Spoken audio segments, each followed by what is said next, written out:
Selain dikenal sebagai tokoh penting dalam pewayangan, yakni sebagai pengasuh dan penasihat para kesatria dalam pementasan Wiracarita Mahabharata dan Ramayana, Semar juga merupakan entitas mistis yang mengisi panggung dunia spiritual masyarakat Jawa. Mark R. Woodward, peneliti etnografi Jawa dari Amerika, dalam bukunya berjudul Islam Jawa, Kesalehan Normatif versus Kebatinan, mengatakan, Semar juga dianggap sebagai pembimbing spiritual dalam pengertian yang lebih umum. Banyak mistikus Yogyakarta yang mencari inspirasi darinya, dan secara rutin berkunjung ke candi di Serandil yang diyakini merupakan tempat berkubur. Woodward juga mengatakan, ada pandangan yang berkembang di antara para mistikus Yogyakarta bahwa peran Semar dalam mistisisme sama dengan Nabi Muhammad dalam sistem kesalehan Islam normatif. Beberapa di antaranya lebih jauh melukiskannya sebagai nabi batin. Hal ini dianggap Woodward sebagai tema yang menguat di dalam kepercayaan Keraton Yogyakarta, tempat posisi Semar paralel dengan Sunan Kalijaga. Sebagaimana wali, Semar membantu Sultan mengatur wewenang yang ia transendensikan sendiri. Dalam hal ini, Sultan dianggap sebagai keturunan langsung dari Arjuna, dan karena itulah berhak atas bantuan dan perlindungan Semar. Lebih jauh Woodward juga mengatakan, para informannya yang berasal dari kalangan istana percaya bahwa Sultan bisa berbicara langsung dengan Semar, yang membimbing administrasi kerajaan maupun persoalan keagamaan pribadi Sultan. Abdul Munir Mulhan dalam bukunya Sufi Pinggiran Menembus Batas-Batas, mengatakan, dalam tradisi Jawa Semar bukan saja tokoh dalam dunia wayang, tetapi juga merupakan legenda dan mitos politik. Dalam legendanya, Semar dikenal sebagai tokoh yang menyimpan sumber kepemimpinan karismatik sekaligus rasional. Selain itu ia juga menyimpan sumber daya kekuatan fisik yang dikenal dalam idiom Jawa sebagai kadikdayan atau kesaktian dan kekuatan spiritual luar biasa. Demikianlah kurang lebih, seperti apa keistimewaan sosok Semar dalam tradisi masyarakat Jawa.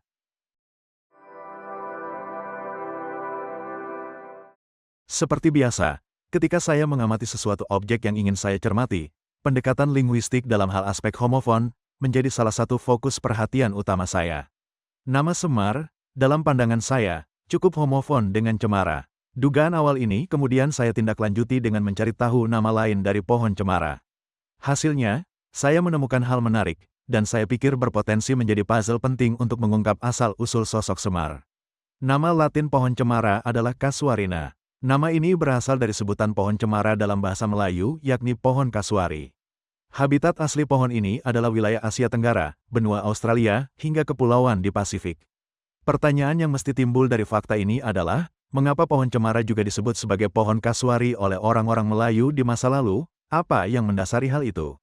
Meskipun alasan umumnya adalah karena daun pohon cemara terlihat mirip dengan bulu burung kasuari, namun dalam pandangan saya, adanya kesamaan visual antara sosok Semar dalam pewayangan dengan burung kasuari juga layak dipertimbangkan, yakni keduanya sama-sama menunjukkan memiliki bokong yang besar, juga sama-sama memiliki jambul.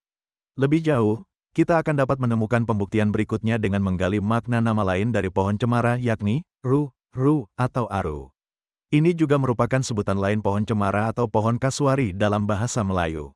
Kata ru, ataupun aru, tampaknya bentuk kuno dari kata haru, yang kita kenal dalam bahasa Indonesia, yakni kata yang sinonim dengan kata sedih. Dalam bahasa Proto-Melayu disebut haru, Proto-Malayo Sumbawa disebut haru, Proto-Sunda Sulawesi juga disebut haru. Sementara itu, dalam bahasa Kabail, bahasa Berber, yang digunakan oleh orang-orang Kabail di utara dan timur Laut Aljazair, kata ru artinya menangis atau meneteskan air mata. Hal ini sejalan dengan wajah Semar yang senantiasa dilukiskan dengan mata yang selalu sembab dan mengeluarkan air mata. Ini juga tampaknya ada keterkaitan mengapa nama pohon cemara juga disebut pine, sebutan pohon pinus dalam bahasa Inggris. Menurut etymonline.com, kata pine berasal dari bahasa Inggris kuno, pinian yang bermakna, torment, afflict, cause to suffer, artinya, siksaan, penderitaan, menyebabkan penderitaan, dan dari pin yang sinonim dengan pine, torture, punishment, artinya, sakit, siksaan, hukuman. Lalu, juga dianggap berasal dari bahasa Latin, poena yang bermakna, punishment, penalti, artinya, hukuman, penalti. Berikutnya, pohon cemara juga disebut whistling pine, whistling yang artinya, bersiul, pun pada kenyataannya terkait pula dengan salah satu ciri Semar yang diceritakan dalam pewayangan kadangkala mengeluarkan bunyi kentut, dianggap sebagai salah satu kesaktiannya. Demikianlah, beberapa komparasi ini saya pikir sudah cukup memperlihatkan adanya kemungkinan bahwa nama cemara sesungguhnya memang terkait erat dengan nama Semar. Hal ini mungkin dapat juga menjadi penjelasan terkait mengapa ada toponim atau nama wilayah yang menggunakan sebutan cemara di beberapa tempat di Jawa Tengah. Seperti Pantai Cemara Sewu, atau Pantai Goa Cemara di Yogyakarta, juga Cemoro Kandang dan Cemoro Sewu di Gunung Lawu.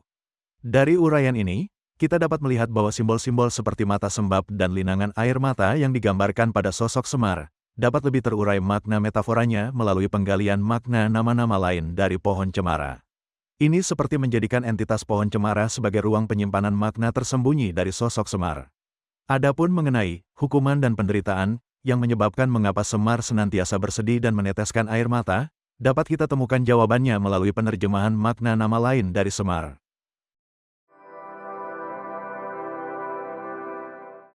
Semar dikenal dengan beberapa nama, antara lain, Janggan Semarasanta, Kilura Badranaya, dan Kilura Nayantaka. Namun yang umum dikenal adalah Badranaya. Biasanya dirangkai menjadi Semar Badranaya. Yang menarik, bentuk naya pada nama Badranaya ataupun Nayantaka, terdapat pula pada kata Argowonoyo yang merupakan sebutan untuk warna ungu dalam bahasa kuno Aram dan Suryani. Hal ini akan menguatkan hipotesis selanjutnya bahwa Semar tidak lain adalah Dewa Yama yang dikenal sebagai Dewa Dunia Bawah atau Alam Kematian, atau penguasa arah selatan, dan dikenal sebagai Dewa Melkot yang dalam literatur Eropa dikenal sebagai Dewa Pelindung bangsa Poenisia, penguasa dunia bawah atau alam kematian, dan penemu warna ungu. Jadi, dia dikenal sebagai Melkot dalam peradaban bangsa Poenisia, dikenal sebagai Dewa Yama dalam tradisi India, dan dikenal sebagai Semar dalam budaya Jawa. Semar juga dikenal sebagai Sabdo Palon. Dalam sebuah dialog yang sangat terkenal antara Prabu Brawijaya dengan Sabdo Palon ada mengucapkan bahwa hamba sesungguhnya adalah penguasa dan penjaga tanah Jawa. Siapapun yang bertahta, menjadi asuhan hamba. Dalam dialog itu, Sabdo Palon juga mengatakan bahwa ia telah berumur lebih dari 2000 tahun. Jika mengacu pada semua catatan yang saya dapatkan, baik itu yang umum maupun yang sangat langka diketahui orang, sangat ada kemungkinan bahwa bunyi dialog itu benar adanya. Bahkan, semestinya umurnya lebih dari 2000 tahun. Lalu, apa maksud ucapan Sabdo Palon atau Semar yang mengatakan bahwa dia adalah penguasa dan penjaga tanah Jawa? Untuk menjawab pertanyaan ini, penting untuk terlebih dahulu memahami bahwa dalam konsep Lokapala tradisi Hindu, dikenal ada 4 dewa penjaga arah mata angin. Dewa Indra penjaga arah timur, Dewa Kubera penjaga arah utara, Dewa Varuna penjaga arah barat, dan Dewa Yama penjaga arah selatan. Dalam video sebelumnya, saya telah jelaskan bahwa kata Sunda sesungguhnya berarti selatan. Pada masa kuno, Pulau Sumatera, Pulau Jawa hingga Pulau Bali, dikenal sebagai Sunda, tetapi, tampaknya Pulau Jawa lah yang menjadi pusat kekuasaan Dewa Yama. Pulau Jawa lah tempat Yama bertahta. Dalam tradisi Hindu, Yama dikenal sebagai Raja Dunia Bawah atau Raja Alam Kematian. Salah satu jejak yang masih dapat kita temukan pada hari ini bahwa Pulau Jawa adalah pusat kekuasaan Yama, yaitu Candi Ratu Baka atau Ratu Boko. Nama Ratu Baka secara harfiah berarti Raja Alam Kematian. Karena alam baka merujuk pada alam kematian. Demikianlah, singkat cerita, yang dikenal sebagai Sabdo Palon pada masa Majapahit tidak lain adalah Yama atau Semar. Nama Mojokerto yang berarti kota Maja, begitu pula Majalaya dan Majalengka yang berarti negeri Maja, semua itu berasal dari nama Yama. Aspek warna pun juga merupakan kesamaan ciri antara keduanya. Dengan mempertimbangkan uraian di bagian awal bahwa burung kasuari merupakan analogi Semar, maka, kita dapat mencermati jika warna biru pada kulit leher dan kepala burung kasuari, sama dengan warna kulit Dewa Yama. Adapun mengenai mengapa mata Semar senantiasa sembab dan berlinang air mata, dalam pandangan saya, ini merupakan gambaran suasana kebatinan Sam bin Nuh terkait perjalanan hidupnya. Untuk memahami hal tersebut, saya ingin mengajak Anda untuk mencermati sisi kehidupan Sam bin Nuh yang terekam dalam mitologi Persia.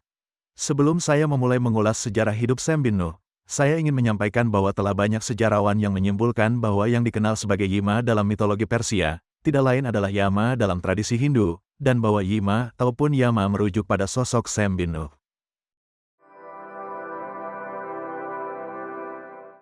Sebelum saya mulai mengulas mitologi Persia yang saya anggap sebagai puzzle sejarah hidup Sam bin Nuh, terlebih dahulu saya ingin mengulas beberapa hal, terutama terkait literatur agama Samawi yang menggambarkan bahwa Sam bin Nuh adalah salah satu putra Nuh yang beriman.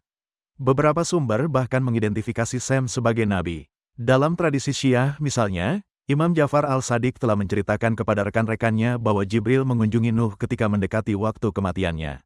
Jibril menyampaikan pesan Tuhan, "Oh Nuh, kenabianmu telah kadaluarsa dan hari-harimu sudah selesai, Jadi warisankanlah pengetahuan kenabian, serahkan kepada putramu, Sem, karena aku tidak meninggalkan bumi kecuali bahwa ada yang berpengetahuan di mana kepatuhan kepada Tuhan dapat terjadi. Dalam tradisi Sunni, sejarawan Islam awal seperti Ibn Ishaq dan Ibn Hisham selalu memasukkan nama Sem dalam silsilah Muhammad. Dan berikut ini ulasan mitologi Persia yang saya anggap sebagai puzzle dari sejarah hidup Nabi Sem bin Nuh. Dalam mitologi yang berkembang di wilayah Persia, dikenal tokoh mitologi bernama Jamshid, yang dalam bahasa Avestan, yakni teks-teks agama Zoroastrianisme, disebut Yima, dan dianggap merupakan sinkronisme Dewa Yama dalam kitab Weda. Dalam mitologi orang-orang Persia, Jamshid digambarkan sebagai raja keempat dan terhebat dari dinasti Pisdadian. Ini sejalan dengan konsep The Four Heavenly Kings Lokapala Buddhisme, yang menempatkan Yama sebagai raja keempat sebagai pelindung arah selatan, dan merupakan representasi dunia bawah. Saya melihat bahwa konsep empat figur dewa dalam The Four Heavenly Kings merupakan analogi dari empat orang nabi di masa kuno. Tersusun dari posisi timur sebagai posisi awal yang ditempati Dewa Indra sebagai analogi Nabi Adam, posisi utara ditempati Dewa Kubera sebagai analogi Nabi Set, posisi barat ditempati Dewa Varuna sebagai analogi Nabi Idris, dan posisi selatan ditempati Dewa Yama sebagai analogi Nabi Sem bin Nuh. Formasi ini selain searah siklus terbit matahari, juga terlihat tersusun menurut urutan generasi demi generasi di antara mereka. Dalam bab kedua Vendidat of Avesta, terdapat bagian di mana Ahura Mazda menceritakan kepada Zarathustra tentang kisah Yima. Dikisahkan, bahwa pada awalnya Ahura Mazda menawarkan Yima tugas untuk menerima hukumnya dan membawanya kepada manusia. Ia diminta menghafal daenanya, yang dalam konsep Zoroaster dianggap mewakili wawasan dan wahyu, dimaknai sebagai pikiran, kata-kata, dan perbuatan Ahura Mazda. Dengan kata lain, pada saat itu Yima diangkat sebagai seorang nabi. Hal yang kemudian ditolak Yima. Sebagai alternatif, Ahura Mazda kemudian menawarkan kepadanya peran pelindung, memerintah dan memelihara bumi, untuk memastikan bahwa makhluk hidup makmur. Ahura Mazda menjanjikan bahwa selama ia berkuasa, dunia akan sempurna, tidak ada panas dan dingin yang berlebihan. Tidak ada penyakit atau kematian. Yima menerima misi ini. Ahura Mazda kemudian memberinya segel emas dan belati bertatahkan emas. Dalam versi yang lain, Ahura Mazda memberikan dua item yakni, ternak dan seruling gembala yang terbuat dari tanduk. Di bawah pemerintahan Yima, dunia makmur. Menurut Himneyash 9 ayat 10, keadaan ini berlangsung selama 1000 musim dingin, sementara total durasi yang dijelaskan dalam Videvdat adalah 3 kali 300 musim dingin. Videvdat mengatakan bahwa karena makhluk hidup kekal muda dan abadi, setelah 300 musim dingin, bumi menjadi terlalu ramai, dan Ahura Mazda mengatakan kepada Yima untuk menggunakan dua alat yang dia terima untuk memperluas bumi hingga sepertiga ukuran aslinya. Yima melakukan perluasan itu sebanyak 3 kali, sehingga setelah 3 kali periode 300 musim dingin, bumi mencapai ukuran 2 kali dari ukuran aslinya. Setelah pembesaran ketiga bumi, di mana ekspansi lebih lanjut mustahil dilakukan lagi, Ahura Mazda mengadakan pertemuan dengan para Yazata di air Yanem Faejah, yakni yang utama dari tanah sempurna. Sebelum saya melanjutkan pembahasan mengenai pertemuan tersebut, saya ingin terlebih dahulu menjelaskan mengenai Yazata dan air Yanem Faejah. Yazata adalah kata dalam bahasa Avestan untuk konsep Zoroaster yang umumnya menandakan sifat keilahian. Istilah ini secara harfiah berarti layak dihormati. Dalam pengertian yang lebih umum, ini diterapkan pada tanaman penyembuh tertentu, makhluk primordial, dan juga doa-doa tertentu yang dianggap suci. Secara kolektif Yazata adalah kekuatan yang baik di bawah Ahura Mazda. Yang menarik adalah apa yang ada di balik sebutan air Yanem Faejah, yang akan saya urai berikut ini. Saya melihat air Yanem Faejah merupakan bentuk anagram dari Jawa Menoreh. Faejah atau dibaca wajah adalah anagram dari kata Jawa, sementara air Yanem adalah anagram dari Menoreh. Air Yanem jika dibaca terbalik, menjadi Menairia, yang secara fonetis sangat dekat dengan Menoreh, karena kita ketahui huruf O kadang bisa kita bunyikan sebagai A, dan E kadang bisa kita bunyikan sebagai I. Jika asumsi perubahan fonetis ini kita terapkan pada kata Menoreh, maka hasilnya menjadi Menarih, yang tentunya memiliki kesamaan bunyi penyebutan dengan Menairia, sebagai pembacaan terbalik dari air Yanem. Identifikasi saya bahwa air Yanem Faejah tidak lain adalah Jawa Menoreh yang disebut sebagai tanah sempurna tempat pertemuan Yima, atau Sem bin Nuh, dengan Ahura Mazda, dan para Yazata, yang dalam terminologi kekinian mungkin dapat kita lihat sinonim dengan sosok para wali, cukup memiliki korelasi kuat dengan fakta-fakta mistis seputar perbukitan Menoreh, yang selama ini telah banyak diketahui masyarakat Jawa, terutama yang tinggal di sekitar Yogyakarta, Purworejo, dan Magelang. Suralaya sebagai puncak tertinggi di perbukitan Menoreh, terkenal menyimpan banyak cerita mistis. Diyakini sebagai rumah Ki Semar. Puncak Suralaya juga dianggap sebagai titik tengah, atau pusat dari 4 penjuru, tanah Jawa. Apabila ditarik garis lurus dari selatan ke utara dan dari barat ke timur, maka titik temunya berada di puncak Suralaya. Metode penulisan secara anagram seperti yang kita temukan pada penyebutan nama menoreh dalam naskah suci Avestan, merupakan gaya yang lumrah dilakukan oleh orang-orang suci di zaman dahulu ketika menyusun kisah-kisah yang disakralkan. Ini salah satu cara yang mereka lakukan untuk menyamarkan hal-hal yang mereka anggap perlu dirahasiakan sehingga tidak mudah dipahami orang awam. Jadi, dalam pertemuan itu, Yima hadir dengan sekelompok orang yang terbaik dari manusia. Pertemuan itu memutuskan bahwa populasi bumi harus dikurangi. Ini harus dicapai oleh musim dingin yang parah, yang sangat keras, diikuti oleh banjir ketika salju mencair. Agar makhluk hidup tidak binasa seluruhnya, Ahura Mazda menjelaskan kepada Yima bagaimana membuat wara, yaitu semacam benteng, untuk menjaga sampel semua makhluk hidup selama musim dingin berlangsung. Ahura Mazda menjelaskan arsitektur bangunan dan menjelaskan cara menggunakan tanah liat. Dia juga menjelaskan tentang 2 jenis cahaya dalam wara yang terbentuk dari diri mereka sendiri, dimaknai sebagai lampu abadi. Dalam beberapa literatur dijelaskan bahwa wara itu berbentuk gua multilevel, panjang 2 mil, dan lebar juga 2 mil. Ke dalam wara ini Yima kemudian membawa pasangan semua makhluk hidup, tidak termasuk mereka yang cacat tubuh, dan, setiap 40 musim dingin, 2 anak akan terlahir dari pasangan manusia. Setelah selesai, Yima lalu menyegel wara dengan cincin emas.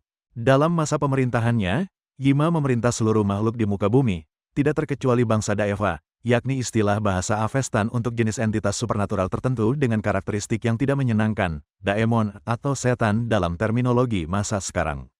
Dalam banyak literatur, umumnya para sarjana menyatakan bahwa Yima bertanggung jawab atas banyak sekali penemuan yang membuat hidup lebih aman bagi rakyatnya, seperti pembuatan baju besi dan senjata, tenun dan pewarnaan pakaian dari linen, sutra dan wol, pembangunan rumah dari batu bata, penambangan perhiasan dan logam berharga, pembuatan parfum dan anggur, seni kedokteran, hingga navigasi perairan dunia dengan kapal layar.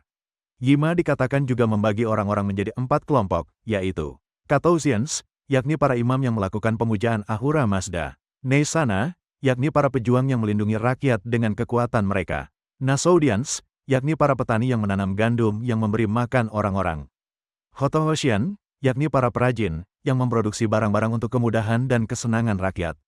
Sebagai raja terbesar di dunia yang pernah dikenal, Yima diberkahi keberuntungan ilahi, yang dalam Avestan disebut Quarenah.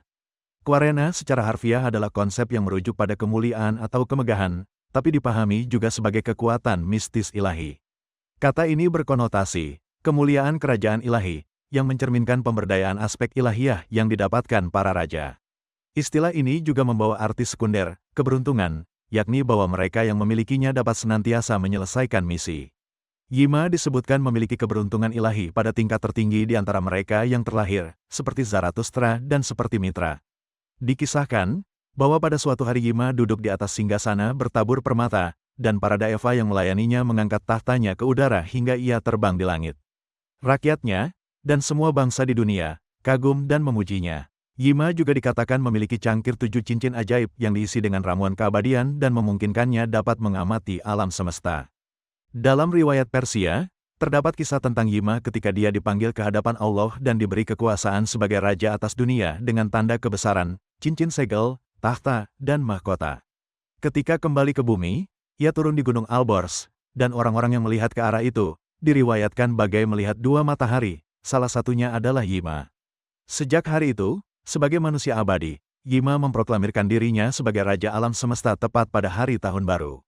Mitos ini kemudian dilestarikan dalam tradisi yang mengaitkan Yima dengan festival Hari Tahun Baru, Nowruz. Keterkaitan Yima dengan festival Tahun Baru dalam tradisi Persia, sama persis dengan keterkaitan Semar dengan tradisi Bulan Suro yang merupakan Tahun Baru dalam tradisi Jawa.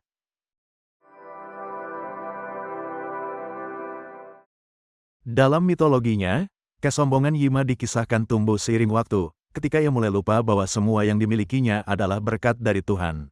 Dia membual kepada orang-orangnya bahwa semua hal baik yang mereka miliki berasal dari dirinya, dan menuntut agar dia harus diberi kehormatan ilahi, seolah-olah dia adalah pencipta. Menurut Avesta, keberuntungan ilahi meninggalkannya karena dosa tertentu, dan, menurut sumber-sumber kemudian, ia harus melepaskan tahtanya dan pergi ke pengasingan. Karena tidak lagi abadi, dia dapat dibunuh. Dalam riwayatnya, ia mati dengan cara dibelah. Dalam himne Yash 19 ayat 30 hingga 34, digambarkan Quarenah atau keberuntungan ilahi meninggalkan Yima dalam bentuk burung warahna ketika dia mengucapkan kata bohong atau menipu. Menurut riwayat Pahlavi, dosa Yima adalah menolak tawaran Ahura Mazda terkait Daena atau status kenabian. Kebohongan lainnya adalah bahwa ia telah memproklamirkan dirinya sebagai pencipta dunia. Karena dosa ini, ia dikurung di neraka. Ketika Zarathustra bertanya tentang pendosa terburuk, Ahura Mazda memanggil jiwa Yima dan menunjukkan kepadanya. Namun, Yima telah melakukan beberapa hal baik, sehingga ketika jiwa Yima bertobat dan bersedia menerima Daena, ia diampuni dan diizinkan untuk pergi ke Hamestagan, Takni tempat mereka yang perbuatan baik dan jahatnya memiliki bobot yang sama. Di situ dia menjadi penguasa. Dikisahkan bahwa sejak saat ketika keberuntungan ilahi pergi meninggalkan Yima, orang-orang mulai menggerutu dan memberontak terhadapnya. Meskipun Yima telah bertobat di dalam hatinya, kemuliaannya tidak pernah kembali kepadanya. Raja Zahak yang dibawa pengaruh setan Ahriman, berperang melawan Yima, dan dia disambut oleh banyak pengikut Yima yang tidak puas. Yima melarikan diri dari ibu kotanya, tetapi pada akhirnya dia terjebak oleh Zahak dan dibunuh secara brutal. Sejak saat itu, umat manusia turun dari peradaban yang tinggi kembali kepada zaman kegelapan.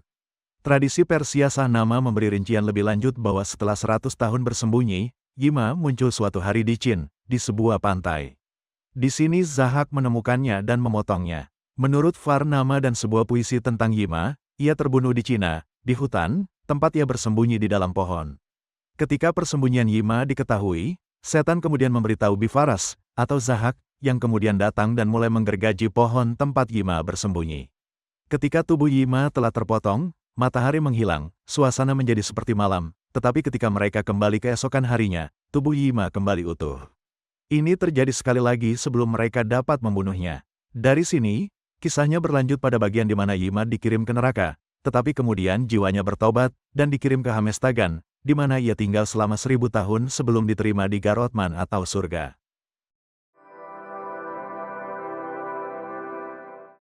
Hal menarik dari mitologi Yima adalah adanya entitas burung dan pohon. Burung warahna yang digambarkan sebagai bentuk bagaimana keberuntungan ilahi Yima pergi dari dirinya, secara simbolik terekam dalam koin dari Kekaisaran Kusan. Begitu pula pohon tempat Yima bersembunyi. Adanya kedua entitas ini, burung dan pohon, menjadikan sinkronisme antara Semar dan Yima yang saya ulas di bagian awal menguat dengan sendirinya.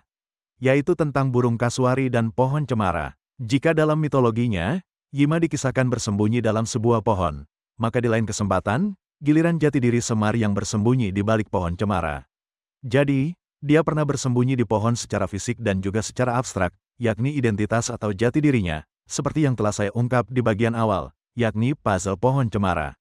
Selain burung kasuari yang saya lihat merupakan analogi Semar, ada pula burung bangau yang menunjukkan keidentikan antara Semar atau Ratu Boko, dengan Melkot dewa penjaga bangsa Poenisia. Dalam bahasa Jawa, secara harfiah, Ratu Boko artinya Raja Bangau. Ini sangat terkait dengan fakta bahwa Melkot sangat dikaitkan dengan Ibiza, yaitu nama pulau di sebelah barat Laut Mediterania, yang di masa lalu merupakan milik bangsa Poenisia di mana Melkot dipuja. Nama Ibiza tentu saja mengingatkan kita dengan ibis yaitu burung sejenis bangau. Dengan semua uraian ini, saya pikir sudah tergambar apa yang menyebabkan mata Semar senantiasa sembab dan berlinang air mata. Yakni, hal itu terkait dengan penyesalan luar biasa dirinya, atas siksaan dan hukuman yang ia terima. Secara pribadi, saya melihat, terlepas dari siksaan hukuman yang ia derita, gambaran mata sembab dan linangan air mata Semar adalah simbolisasi penyesalan mendalam atas kegagalannya, yang berefek luar biasa dalam perjalanan peradaban manusia selanjutnya. Hal yang saya pikir sangat penting untuk dicermati, adalah terkait riwayat yang berkembang dalam tradisi Islam, bahwa Sem adalah salah satu orang yang dibangkitkan Yesus dari kematian sebagai salah satu pembuktiannya kepada kaum Bani Israel. Pada saat itu, Bani Israel menantang Yesus, jika dia bisa menghidupkan orang yang baru meninggal, maka apakah dia juga bisa menghidupkan orang yang telah meninggal ribuan tahun? Dan Yesus menyanggupi hal itu. Masalahnya, tidak ada cerita lebih lanjut, apakah Sem kemudian kembali meninggal dunia atau tidak. Dengan menimbang bahwa yang dibangkitkan Yesus adalah seorang mantan manusia abadi, maka, secara pribadi, saya berpikir bahwa bisa jadi, momentum itu membuat Sem kembali melanjutkan statusnya sebagai manusia abadi. Kesempatan ini membuatnya dapat menyaksikan sisa-sisa kegagalannya. Karena itu, saya pikir, Kisah metafora yang terekam dalam mitologi Semar adalah bagian kisah hidup Sam setelah ia dibangkitkan. Sosok Semar yang digambarkan dalam pewayangan sebagai pemandu, pembimbing, dan pelindung para kesatria yang berwatak baik, bisa dikatakan adalah jalan atau kesempatan buat Sam memperbaiki kegagalannya di masa lalu. Sekian apa yang wajib saya sampaikan dalam kesempatan ini. Semoga bermanfaat. Salam.